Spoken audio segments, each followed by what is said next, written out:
तो ये भी जैसा कि हमने देखा था पेरेटो एफिशिएंट पॉइंट की निशानी होती है, तो ऐसा मुमकिन हो जाएगा। अच्छा जी, अब आपने डिस्कस कर लिया अपनी डायग्राम।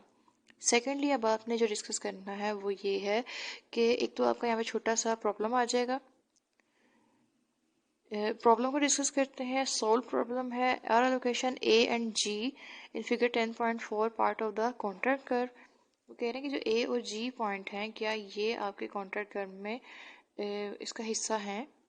ए के ऊपर जब हम आएंगे ना तो ये डेनीज के लिए मैक्सिमम पॉजिटिव पॉइंट है, मैक्सिमम बेनिफिट का पॉइंट है। किसके लिए? डेनीज के लिए। ठीक है। अब डेनीज जो है वो इस पॉइंट पर आना चाहेगी, जाहिर है यहाँ पर सारी जो है ना कैंडी बार और सारी कॉर्ड ऑफ वुड वो किसको मिलेगी? डेनीज को मिलेगी। वो यहाँ से उसका ओरिजिन है जहाँ से वो शुरू हो रही है, तो ये उसके लिए हाईएस्ट पॉसिबल पॉइंट है, तो वो यहाँ पर आना चाहेगी। लेकिन but you can't get here without harming Jen's benefit. और जो जी कर्व है उसको आप कैसे डिस्कस करेंगे? सॉरी, जी पॉइंट ये है highest point that can be achieved by Jen, क्योंकि जेन का जो बेनिफिट में इंक्रीज है वो इस कंडीशन में होगा, प्रेफरेंस उसकी हायर पॉइंट इस पॉइंट पर है। इस तरह जी पॉइंट उसका हाईएस्ट है जहाँ पर जेन के पास सारी कॉर्ड ऑफ वुड और सारी कैंडी बार्स होंगी। तो अब जेन के लिए जाहिर प्रेफरेबल है ये पॉइंट, लेकिन डेनीज के लिए नहीं है, और डेनीज को नुकसान पहुंचाए बगैर अब जेन का बेनिफिट कर नहीं सकते। ठीक है। अब यहीं पे सिमिलरली में जेनीस है everything at a we can make Jen better with only by taking wood of candy from Denise and giving it to Jen. अब आपने यहीं पर इसको डिस्कस करना है और यहीं पर आपने इस प्रॉब्लम को अगर आए तो कंप्लीट कर लेना है। अब जो नेक्स्ट बड़ा इंपॉर्टेंट पॉइंट है वो है बार्गेनिंग एबिलिटी। ये पॉइंट बार्गेनिंग एबिलिटी जो है इसमें क्या कहते हैं कि किस पॉइंट पर जाकर वो बेनिफिशियल ट्रेड होगी। कि एफ पॉइंट पर है। ठीक है। एफ से अगर डेनीस चाहती है कि वो अपने हाईएस्ट इंडिफरेंस कर्व ID3 पे जाए, डेनीस चाह रही है, डेनीस पुश कर रही है, क्योंकि यहाँ पर भी दोनों के पॉइंट्स ट्रेड हो सकती है, दोनों के IC कर्व टेंजेंट है।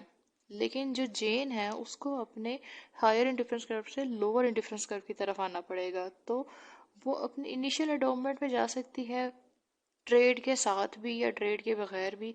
तो किस तरह से डेनीस उसको कन्विंस करेगी या फोर्स करेगी। इसी तरह अगर तो जेन जो है वो चाहती है कि वो अपने हायर इंडिफरेंस कर्व पे जाए, ठीक है, हायर इंडिफरेंस कर्व पे एफ से सी की तरफ मूव कर जाए, तो उस वक्त जो डेनीस है उसका लोअर होगा इंडिफरेंस कर्व I1 होगा, उसको उसका बेनिफिट जो है वो कम होगा। तो क्या डेनीज जो है वो कम बेनिफिट एक्सेप्ट करेगी या वो लोअर IC पर मूव करना चाहेगी, जिस वक्त जेन जो है वो एफ से सी की तरफ मूव करेगी, या जेन के पास इतनी पावर है कि वो फोर्सफुली उसको या कन्विंस कर सके। तो ये बारगेनिंग एबिलिटी पे डिपेंड करता है, जिसकी स्ट्रांग होगी वो इस बारगेनिंग एबिलिटी पे जीत जाएगा। अगर दोनों स्ट्रांग है तो दोनों एफ पे प्रोड्यूस करेंगी। अगर जेन स्ट्रांग है तो जेन हायर इंडिफरेंस कर्व पे चली जाएगी, IJ2 पर थी वो IJ3 पे जा सकती है, और वो पुश कर सकती है डेनीज को कि वो अपने सेकंड इंडिफरेंस कर्व से फर्स्ट इंडिफरेंस कर्व पे चली जाए। यही होगा जिस वक्त डेनीज के पास पावर होगी और वो जेन को पुश कर देगी कि वो सेकंड इंडिफरेंस कर्व को छोड़कर फर्स्ट इंडिफरेंस कर्व पर आ जाए। जेन का बेनिफिट लोअर हो सकता है, डेनीज इंक्रीज कर सकती है अपना बेनिफिट। लेकिन अगर दोनों कन्विंस कर लें एक दूसरे को कि दोनों म्यूचुअली बेनिफिशियल ट्रेड चाहती हैं और दोनों ही हायर इंडिफरेंस कर पे आना चाहती हैं, और दोनों की बार्गेनिंग एबिलिटी, बार्गेनिंग क्या होती है?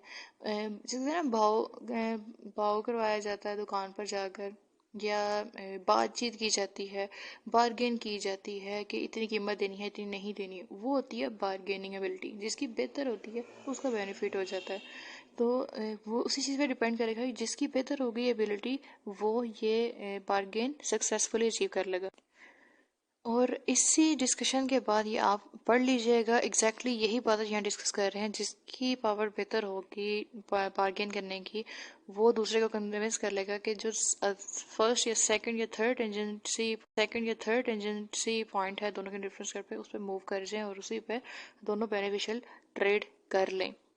एक का बेनिफिट ज़्यादा होगा, दूसरा जो है वो इंडिफरेंट हो जाएगा कि जो ट्रेड से पहले ट्रेड के बाद उसका इक्विलिब्रियम था उसको वही मिलेगा, लोअर इंडिफरेंस कर्व मिलेगा या हायर इंडिफरेंस कर्व मिलेगा, ये दोनों इक्वली बेनिफिशियल ट्रेड पर चली जाएंगी एफ पॉइंट पर।